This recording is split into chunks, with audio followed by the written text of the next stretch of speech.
I'll wind up tonight not talking about wealth, but about failure, the ethical value of failure, if you will.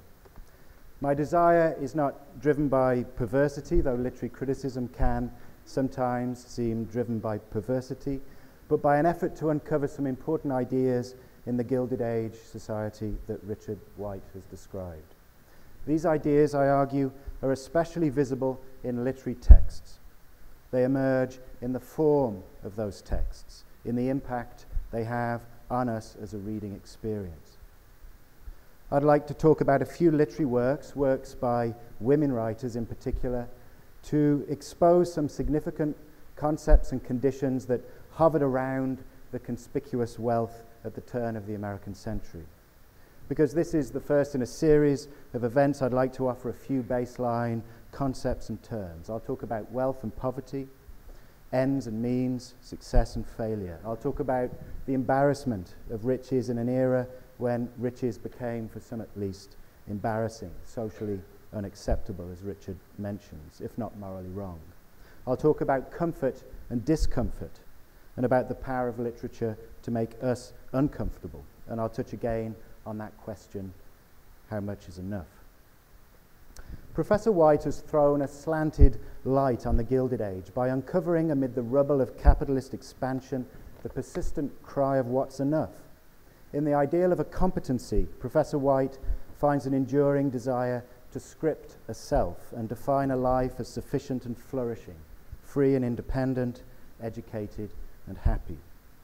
Professor White explores the moment at which the very idea of wealth seems to pivot from being enough to being too much. Consumption became notable for its conspicuousness, outsized, redundant, ostentatious. By stressing competency as the ideal, we see how wealth became unhooked from the deeper concept of personal success.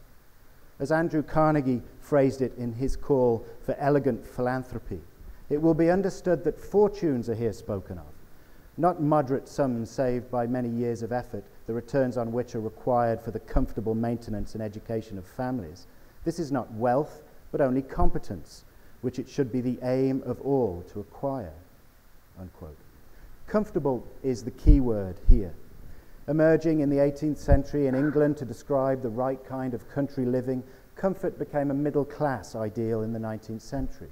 As the historian Richard Bushman describes it, quote, comfort implied a moral condition achieved through retirement from the bustle of high life and retreat into wholesome domesticity, unquote. It was a kind of vernacular gentility. According to the logic, wealth became the negative state, a danger not just to an equitable society or balanced polity. As Professor White points out, wealth could seem negative in an emotional, even an aesthetic sense. The wealthy could seem unattractive and unrefined, plain boring. Counterintuitively, perhaps, wealth became an uncomfortable state because it unhinged from moral and intellectual returns. The problem became what to do with too much. In the theory of the leisure class, Thorstein Veblen wrote of the high heel and the corset as signs of this discomfort. Women were forced to the point of disability to display their master's ability to pay. This is what I mean by the embarrassment of riches. According to the sociologist Irving Goffman, embarrassment comes from a recognition of falling short, a moment in which assumptions about one's identity cannot be met. It emerges from a mismatch between status and identity, whereby the means for refinement become only a vulgar end.